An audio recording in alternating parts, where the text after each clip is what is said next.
Welcome to another episode of the Gull-Mouth Action podcast, where we take a look at the latest goings on at Brighton and Hove Albion and Crawley Town.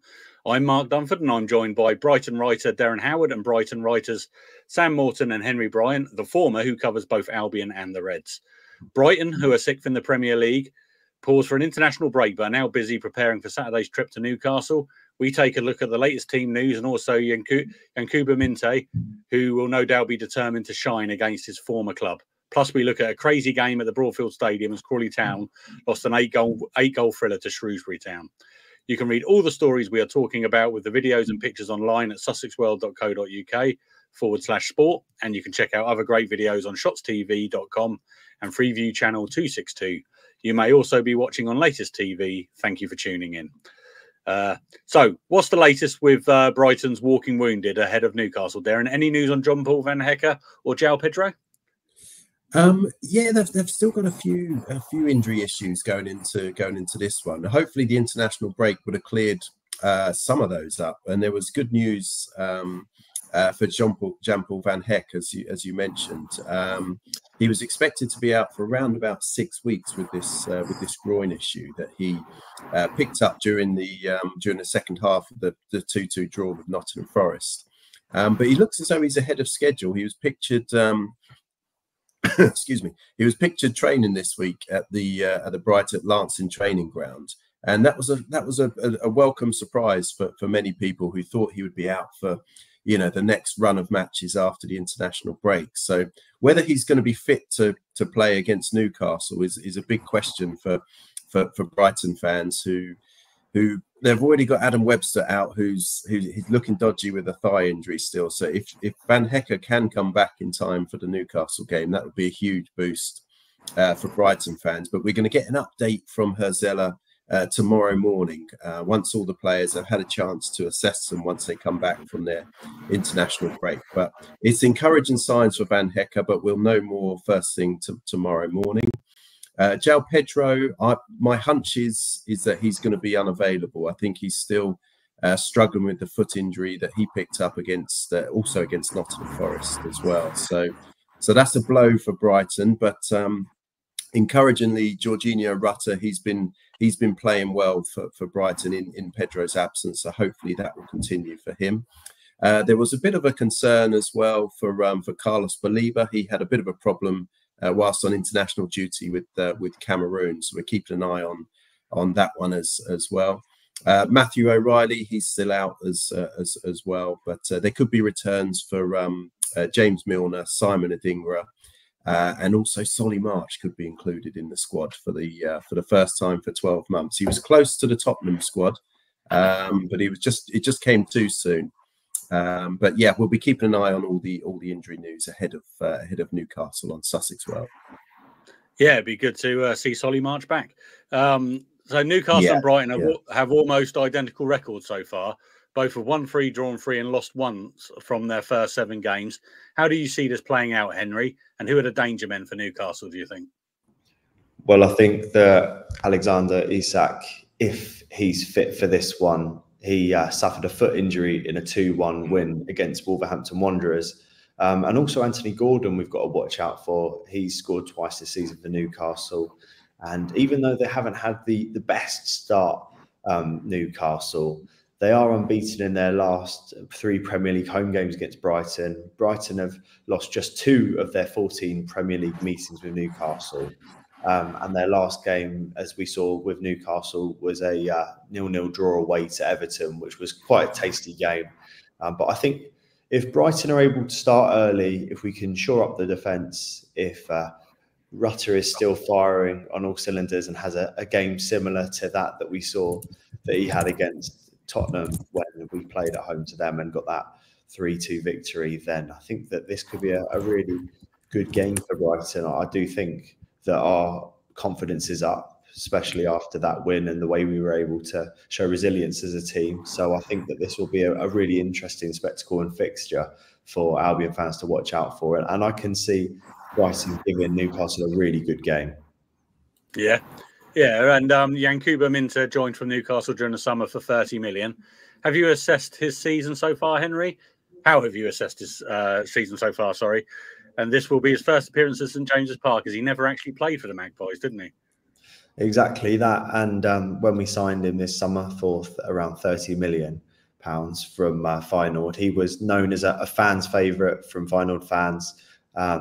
And he scored 10 goals and provided 6 assists in 27 league appearances. And I think Brighton fans initially saw him in that pre-season, saw that burst of pace that he has. He performed really well, and he's a very exciting prospect. In the Premier League, however, in his first few games and appearances, we have seen that he lacks a bit of definition in the final third. That last pass sometimes is a little bit astray, and that's why Adingra has been picked over him a couple of times in these last few games. But I do think that he's a really good player at 20 years old. He's just turned 20 recently.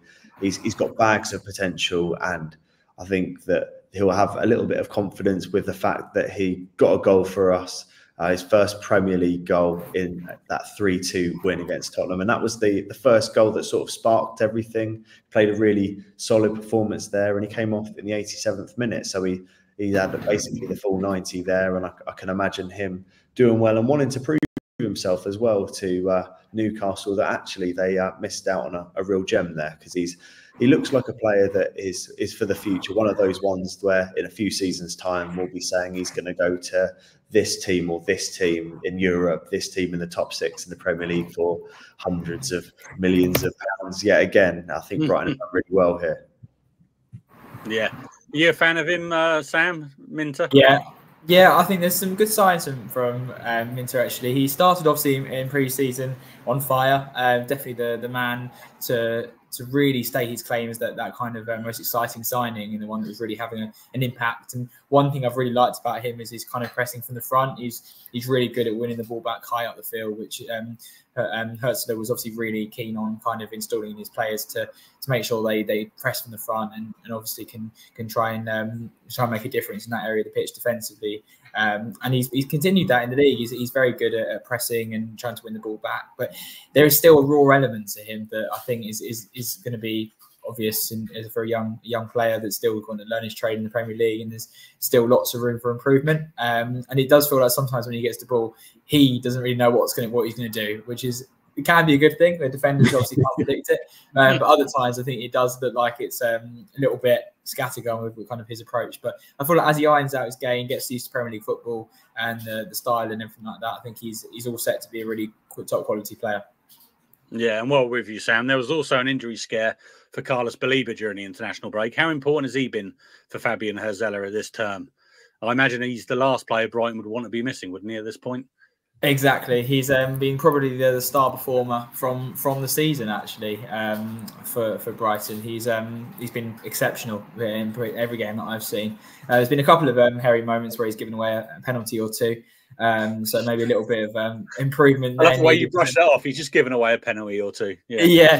I think there's been a couple of moments where he's probably not gone in for the right tackle, the kind of the right time, that kind of thing. But I think on the ball and his confidence that he's now playing with has been brilliant, because it was quite a slow start to life at Brighton for Baleba. Obviously, he was in and out of the team and wasn't getting that run of running games that he perhaps would have liked to really settle down, but he's really getting that now, and he's just starting to really show his class. We've seen him score an absolute screamer this season against Wolves in the Carabao Cup, and so it was also one of the celebrations, best celebrations I've seen from a Brighton player in recent years as well.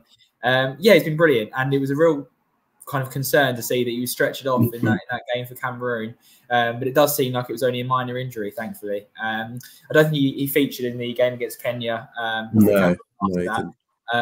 So potentially might be missing for the Newcastle game if he's not quite fit for that. But it doesn't seem as serious as first feared, when obviously all the pictures came out of him on a stretcher. Obviously fans feared the worst, because for him to be out would be a huge blow, particularly after losing Billy Gilmore in the summer. For Baleba to have come in, and he's been a real vital cog in the team, and it's vital that he stays fit. Yeah, absolutely. And we've got former Brighton manager Graham Potter had been linked to the England role, but now that's gone to Thomas Tuchel. What do we make of that appointment, and where does that leave Potter, Derren? Yeah, it's an interesting one, isn't it? Yeah, Potter was rumoured to be in the frame for the England role.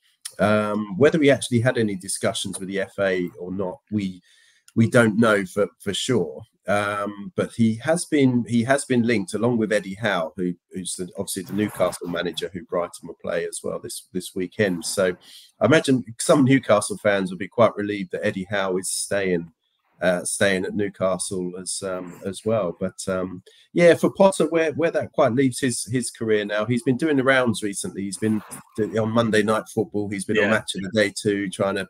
Bit of a charisma vacuum, isn't he? Yeah. He's been trying to sort of boost his profile again, say, look, I'm still here type thing, I think. But it's been about 18 months now since he's left Chelsea, been out of work. Is it as long as that? Blimey. Yeah. Since he came, since obviously we've had De Zerbi at Brighton since then as well, and now Herzella. So yeah, Potter's been out for quite some time, and you look at where he can go from here. He has been linked with some big jobs, like the Ajax job. He's also linked with the Nice job in France. He's been linked with a Man United role as well, which also Thomas Tuchel had been as well with the Ineos owners. And apparently he does. So Jim Ratcliffe is a fan of Potter, but whether that is a logical next step for him if Ten Hag is to go, I don't know. I personally can't see that one at the moment, Potter at Man United, but you never know.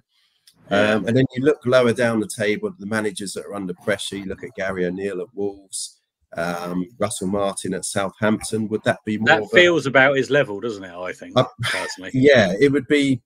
I think a big team, like, although Man United are sort of at lower level at the moment, that just does seem.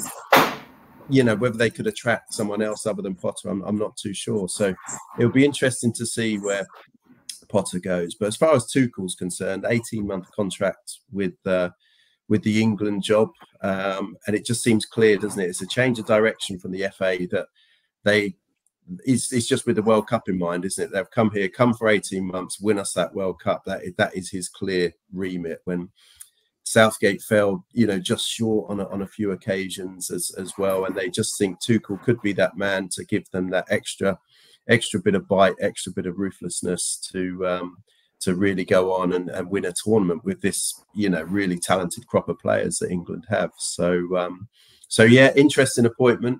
Some have criticised it, saying that it sort of damages the pathway for English managers to become the England manager. It should be better, shouldn't they? Pardon? Should be better. They should be better, shouldn't they? Yeah, well, that's the other argument, isn't it? It's slim pickings, isn't it? If you look at the English managers that you think who could potentially be there, obviously Potter was in the frame, but he really struggled at Chelsea. Eddie Howe, he would have been my pick, but he's at Newcastle, obviously. But yeah, so we'll see what Tuchel brings. But his remit is just win us that World Cup, basically. Yeah, it's going to be an interesting one. Going to be an interesting one. Well, we're going to take a quick break now, and then we're going to talk all things Crawley, and I'm going to turn into Derren. So there you go. Poor you. All right. Well, welcome back after the break. Now it's my turn to quiz Mark and Sam on all things Crawley Town. Mark, it was a crazy day at the Broadfield Stadium. Talk us through what happened in their previous match. Oh, it was crazy. They played Shrewsbury Town. Shrewsbury were below them before the day started. They were both in the relegation zone, and he picked a very attacking-looking side. And they started well, Crawley, but then John Marquis scored for Shrewsbury, and he scored from a similar position than everybody scored against Crawley this year. Some unmarked in the box, just had a free shot, scored. Not a lot Connell Truman could have done in goal. But Crawley fought back, and Will Swan got his first goal for the club. And it looked to sort of settle down a bit from there, and Crawley were well on top and playing well. Got to half-time, 1-1. Second half just went absolutely bonkers. If anyone's seen the film The Substance, it was as bonkers as the last half hour of that. It was, first of all, Josh Flint was sent off. He got booked, and then a couple of minutes later, it was a really soft foul, but the winger got the better of him, outpaced him, but he just pulled him down. And it was really soft. The player went down very easy, but it was very naive of him. And the referee had no option but to send him off. But then Crawley scored. And it was like, oh, great. Junior Quiterna scored. Really good goal. Harry Forster dinked it to the back post, and he was there as a half volley home. And it looked like, oh, brilliant. Crawley are going to get on top and now just settle back. Then we're going to get onto the substitutions in a bit. But then Rob Elliott made some changes, and then it just literally fell apart for Crawley. Nisiala scored from a corner just after Elliott made 3 changes just before the corner was made. And then somebody gave away a penalty. I can't remember who it was that gave away the penalty. Sorry. John Marquis scored from the spot. And then Lloyd, the striker for Shrewsbury, scored 2 goals in the 86th and 90th minute.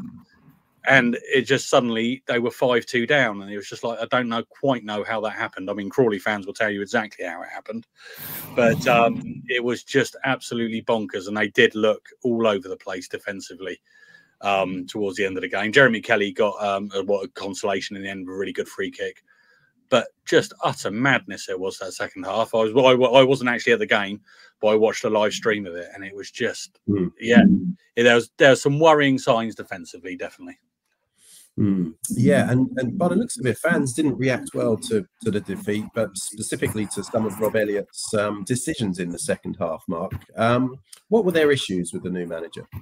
Yeah, well, it was the substitutions, as I sort of alluded to then. It was when they went 2-1 up, 10 men down, you think, right, brilliant. Take off, because they had Rashaan Hepburn-Murphy, Junior Quaterna, and Will Swan all on the pitch, all very attack-minded players. And you would have thought maybe take Will Swan off, maybe Hepburn-Murphy, but he took Ronan Darcy off and Junior Quaterna. And Ronan Darcy's been arguably Crawley's best player this year. And he sort of runs the show, so influential going forward in that.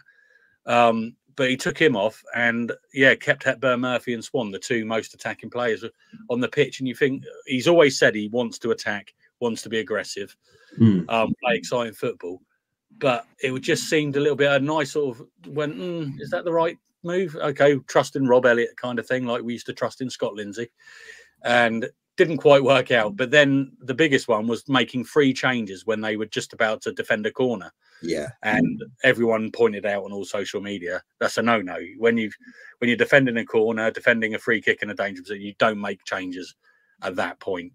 And he made 3 changes and they conceded from that corner. And then that's where it all sort of went wrong from.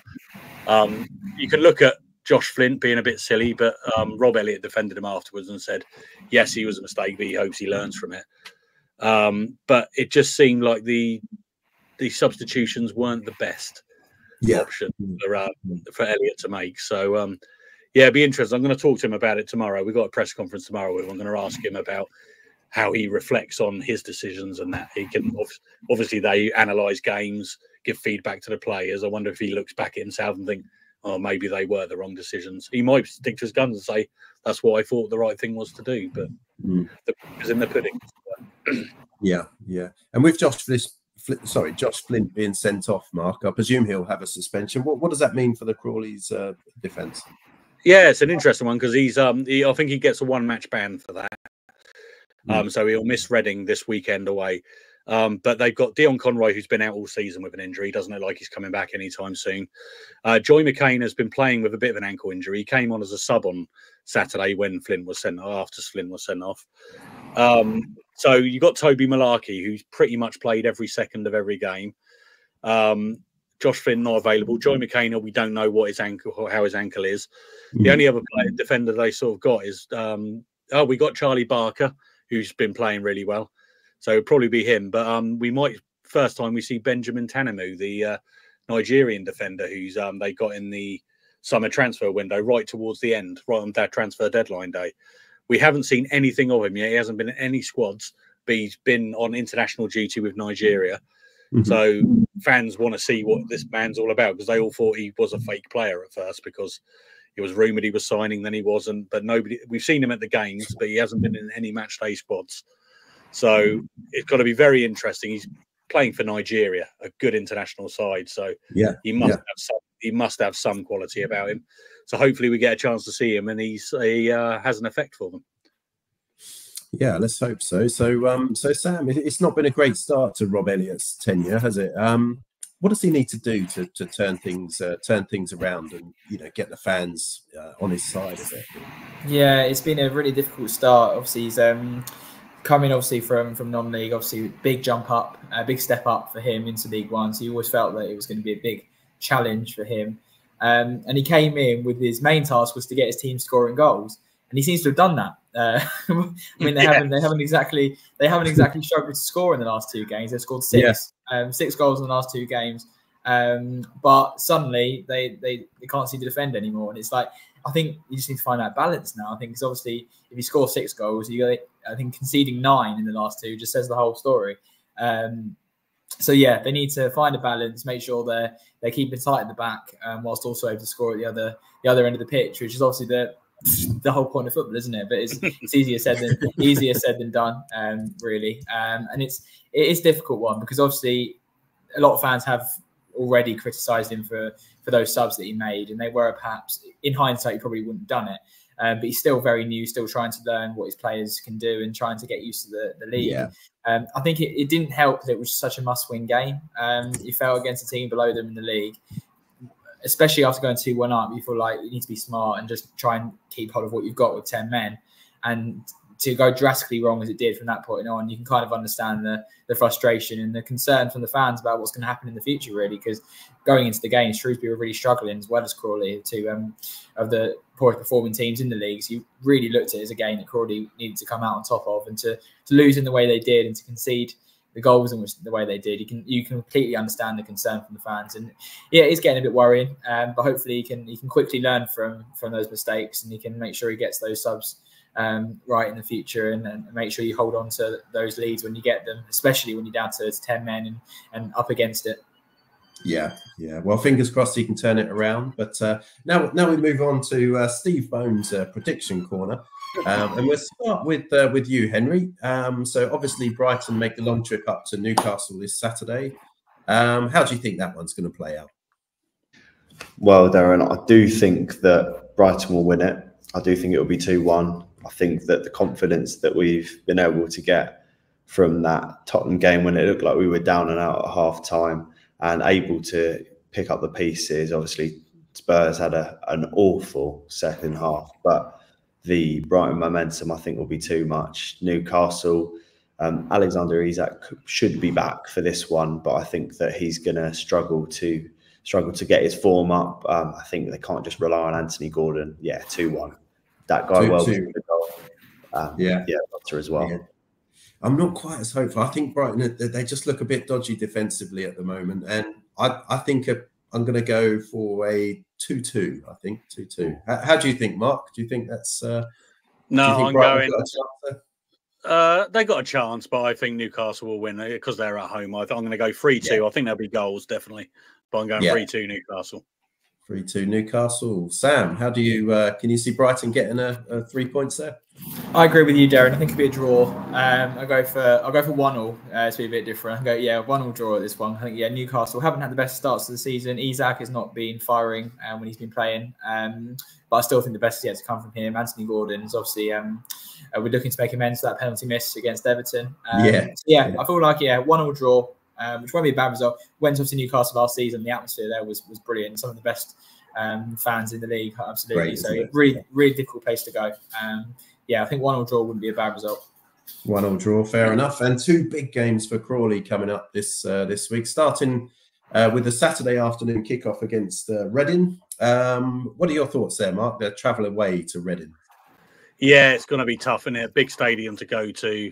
Yeah, confidence is bound to be a bit low after last week's sort of capitulation. Who are unsure what the defence is going to be.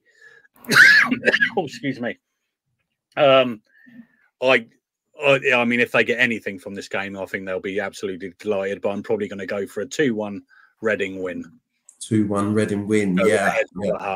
Yeah. Sam, do you think it's going to be tough for Crawley? Yeah, it's going to be really tough. Reading will probably come to the game on a bit of a low as well. They squandered a 1-goal lead against Rotherham to eventually lose the game 2-1. And Reading aren't exactly doing too well themselves in the league at the moment. So they'll be looking to pick up some points, obviously at home. Obviously a really big club. So a tough game. I'll go a little bit more optimistic and say 2-2. 2-2 draw. 2-2. Yeah. Yeah, it's hard to beat Reading. Yeah, Premier League club not so long back, were they? It's struggling in League One. Henry, do you think Crawley got a chance there? No. Say what you really think, Henry. No.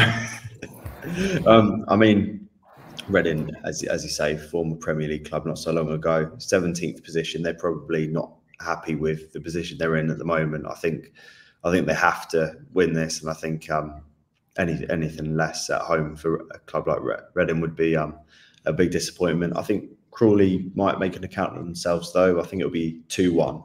I think they'll be able to give a good performance, but I don't think they will get it over the line. Yeah, well, I'm going to go for a 2-0 for Crawley. I think they're going to bounce back and go on, Derren. Go on. And then a big one for Crawley, really, in midweek against Lincoln. It's on Tuesday night. Mark, what do you think of that one? It's all going to click for Crawley that night. They're going to win 4-1. 4-1. Sam, do you share that optimism? No, I can't see that. Lincoln are in fourth in the league at the moment. They're one win away from going over. One win away of going into second place above Wrexham, who obviously doing well in themselves. So I think that just shows how well Lincoln are doing. I think Crawley will probably just lose out on that one, 2-1. 2-1. Henry, can you get Lincoln, like Sam says, going well? Do you think they'll get anything from there? I won't say no, but I reckon. I reckon they will be able to get something. I reckon it's at home Tuesday night, late kickoff. Reckon the mood might be all right. Something in the air. Hopefully a bit of love for Crawley. I reckon if they play well, I think this could be a hardly fought 1-0 victory for Crawley Town. That's what I was going to go. I was going to go 1-0 for Crawley. I can guarantee you there will never be a 1-0 game at Crawley Town this year. Never. Well, with their defence, but you never know. They might tighten up at the back. But no, thanks, guys. That's great. Great to go through that, and you can catch up with all of the latest sports news, covering everything we've talked about today at sussexworld.co.uk, and you can watch more excellent videos on shotstv.com and Freeview channel 262. But thanks for tuning in. Cheers, guys.